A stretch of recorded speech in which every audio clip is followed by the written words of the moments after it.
Use of force, ताकत का इस्तेमाल। असल में ताकत का इस्तेमाल इंसानी फितरत के ख़िलाफ़ है।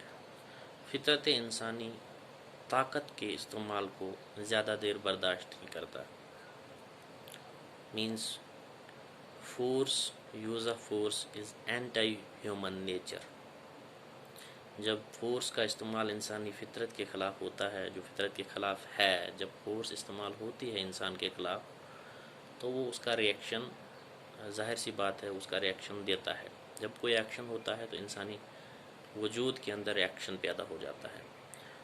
सो ये जो एक्शन और रिएक्शन का चैन है, इसको ख़त्म करने के लिए स्टेट्स को चाहिए दुनिया में जितने भी आउटस्टैंडिंग, जितने भी पेंडिंग डिस्प्यूट्स हैं, चाहे वो कश्मीर डिस्प्यूट हो, फ़लस्तीन डिस्प्यूट हो, जब तक न इन डिस्प्यूट्स का वो सोल्यूशन निकालें, विद ड्यू रेस्पेक्ट मैं कहता हूँ कि अगर आप भले ही जिस्म के किसी एक हिस्से में अगर कोई बीमारी लग जाती है, प्रॉब्लम आ जाती है, अगर आप उसको साथ साथ उसको क्योर नहीं करेंगे, केयर करके क्योर नहीं करेंगे, ये नहीं कि काट के ज़बरदस्ती करके, उस पर वोंड्स को और बढ़ा के, ज़ख्मों को और बढ़ा के, बल्कि उसकी केयर वक्त पे नहीं करेंगे, वक्त पे उसको ठीक नहीं करेंगे, तो वो पूरे सारे जिस्म को खा जाता है। वो बीमारी एक जगह से शुरू होकर पूरे जिस्म को खा जाता है।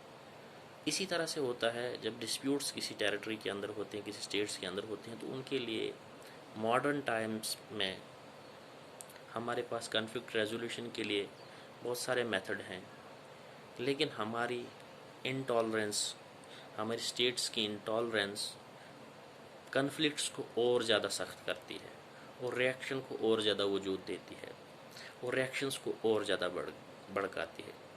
एक प्रोसेस मैं बताता हूँ, सिंपल सा एक बात बताता हूँ, एक एग्जांपल बताता हूँ कि अगर कहीं भी अगर आग लगी हो, एक नेचुरल प्रोसेस है, तो आग को बुझाने के लिए जो मेथड हमारे यहाँ हम दुनिया में मौजूद होता है और जो है वो है हम उसके ऊपर पानी छिड़कते हैं, पानी से आग बुझ जाती है। लेकिन अगर आग को बुझाने के लिए आप पेट्रोल का इस्तेमाल करेंगे तो जाहिर सी बात है कि आग और भड़केगी। आप कितने भी ताकतवर हो, फिर आप उस आग को नहीं रोक सकते। इसीलिए कोई भी स्टेट जो दुनिया में रही हैं, जितनी भी दुनिया में रही हैं, जब भी उनका किसी टेरिटरी के अंदर डिस्प्यूट रहा है, उस टेरिटरी को अगर उन्होंने फोर्सेबली ज़्यादा टाइम रिटेन करने की कोशिश की, तो उसकी वजह से उनकी बहुत दूसरी टेरिटरीज़ में भी ख़तरा हुआ है। जैसे हम एग्जांपल लेंगे हिस्ट्री से, अगर हम लेंगे कि मोहम्मद तुगलक हिंदुस्तान पे ज़माने में हुकूमत करता था, लेकिन वो एक हिंदुस्तान के बहुत सारे एरिया पे उसकी हुकूमत थी, सल्तनत थी, लेकिन खरासान, कोराचिल और दूसरे दूसरे इलाकों में उसने अपने वो जो 4 प्रोजेक्ट्स खोले, उनको कन्क्योर करने के लिए वो उसने लिमिट्स क्रॉस की। उसकी वजह से ये हुई कि वो तुगलक एम्पायर ही उसका डाउनफॉल शुरू हुआ। जब भी आप किसी चीज़ में ज़्यादती करते हो, ज़्यादती का नतीजा ये होता है कि तबाही हर एक की आती है। जब जंगल में आग लगती है तो वो ये नहीं देखता कि ये पेड़ हरा है तो ये पेड़ सूखा है, फिर वो सब में आग लग जाती है। इसीलिए एक्शंस को रोकिए, स्टेट्स को चाहिए एक्शंस को रोकना, ताकि रिएक्शन खुद ही ख़त्म हो जाए। जितने भी डिस्प्यूट हैं दुनिया के अंदर, अगर उनका आप पीसफुल सोल्यूशन नहीं निकालते, आप अपनी रिजिडिटी पे रहते हैं, आप ज़बरदस्ती करना चाहते हैं, उसका नतीजा ये होगा कि आपके पूरा जो स्ट्रक्चर है गवर्नमेंट का, वो डिसइंटीग्रेट होना शुरू होगा और डाउनफॉल होना शुरू होगा। दुनिया में जितनी भी पावर्स रही हैं, बड़ी पावर्स रही हैं, अगर वो ज़्यादा देर तक रही हैं, आप हिस्ट्री पढ़ लीजिए, चाहे बाज़ंतीनी एम्पायर थी, चाहे सेसेनियन एम्पायर थी, चाहे ऑटोमन एम्पायर थी, वो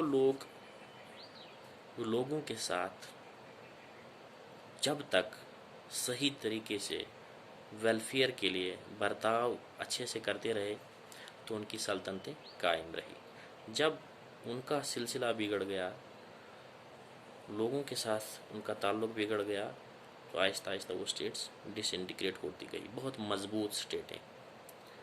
हमारे यहाँ मुग़ल एम्पायर रही तो उन्होंने गंगा जमनी तहज़ीब, जो हिंदू मुस्लिम तहज़ीब थी, बाकी कल्चर्स के लोग रहते थे, उसको जोड़ के रखा, उसके साथ उसको साथ चलाया।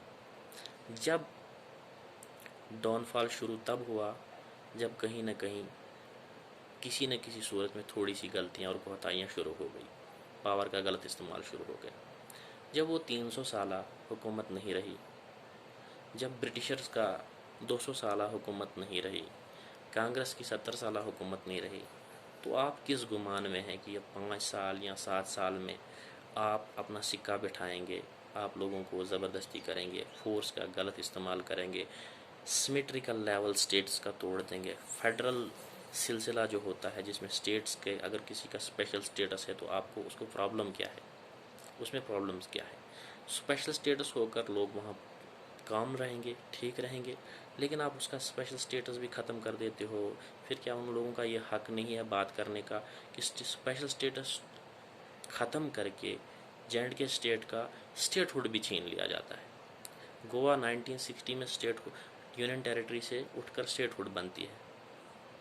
लोगों ने स्ट्रगल की स्टेटें बनाने के लिए, और आप यहाँ लोगों की स्टेट को छीन रहे हैं, इंटरनेट बैन कर रहे हैं। और इतना ही नहीं बल्कि फिर आप कहते हैं कि यहाँ बाहर के लोग आएंगे, वो कम्पीट यहाँ करेंगे। मुझे ज़रा ये बात बताइए कि IIT दिल्ली का या केरला का, जहाँ 100% लिटरेसी रेट है, जहाँ हाई स्पीड इंटरनेट फैसिलिटीज़ हैं, हमें 10 महीने से यहाँ इंटरनेट फैसिलिटी नहीं, किस बात की सज़ा है, क्यों छीना जाता है? अगर यहाँ के लोग आर्टिकल 370 से हटने से खुश थे तो आपने किस लिए ये 10 महीने आज तक कंटिन्यू इंटरनेट बैन या high speed internet 4G internet ban रखा है? कहीं ना कहीं लोग अंधे नहीं हैं, दुनिया देख रही है, दुनिया जांच रही है कि कुछ गलत हो रहा है। इस गलत को आपको सही करना होगा। अगर being a political science student मैं कह रहा हूँ, मैं जानता हूँ कि यहाँ स्टेट हमारी इंटॉलरेंट्स हो चुकी हैं, जो कंस्ट्रक्टिव क्रिटिसिज्म सुनने के लिए भी तैयार नहीं होते हैं। आए दिन सुनने में ये आता है कि फलानी ने कुछ बात कही तो फिर उसको बुलाया गया, ये किया गया, वो गया। मैं as a political science student ये बात कर रहा हूँ, मेरा हक है। तो अगर उस चीज़ से यहाँ लोग खुश थे, जैसे आपका एक हिस्टोरियन कहता है कि आर्टिकल 370 का आर्किटेक्चर जो था वो था सरदार वल्लभ भाई पटेल, जिसको आप बहुत मानते हैं। वो आर्टिकल 370 यहाँ न तो अफगानिस्तान ने दिया था, न तो पाकिस्तान ने दिया था, न तो अमेरिका ने दिया था, न तो चाइना ने दिया था, इसी गवर्नमेंट ने दिया था। आपके ही कॉन्स्टिट्यूशन का एक प्रोविज़न था। वो स्पेशल स्टेटस हिस्ट्री के मुताबिक जो आप कहते हैं कि इंस्ट्रूमेंट ऑफ एसेशन हुआ, जिन कंडीशंस, जो condition based instrument of accession था, वो आर्टिकल 370 उन कंडीशंस को प्रोटेक्ट करती थी। जब आपने आर्टिकल 370 हटा दिया तो आपने उन कंडीशंस को भी ख़त्म कर दिया, आपने उन कंडीशंस को भी ख़तरे में डाल दिया। कुदरती बात है, क्योंकि वो प्रोटेक्ट करता था उन कंडीशंस को। अगर ऐसा था तो यहाँ का अपना कॉन्स्टिट्यूशन था। अमेरिका फेडरल स्टेट है, 50 स्टेट्स हैं, वहाँ पे भी उनके अपने चैम्बर्स हैं, बाई कैमरल लेजिस्लेचर बहुत सारी स्टेट्स में है। उनको कोई प्रॉब्लम नहीं है, क्योंकि उनको वेलफेयर के लिए काम करना है, आपको एक पर्टिकुलर आइडियोलॉजी के लिए काम करना है। और समझ लीजिए, अगर आप ये चाहते हैं कि इंडिया एमर्ज हो थियो अथॉरिटेरियन स्टेट, तो ये पूरे अपने आप के लिए भी, इस मुल्क के लिए भी, इस मुल्क के रहने वालों के लिए भी और सब के लिए ख़तरनाक है। स्टेट्स को डेमोक्रेटिक होना चाहिए, और डेमोक्रेटिक स्टेट ही अच्छी है जहाँ पे लोगों की विल हो और विल के मुताबिक आप चलें।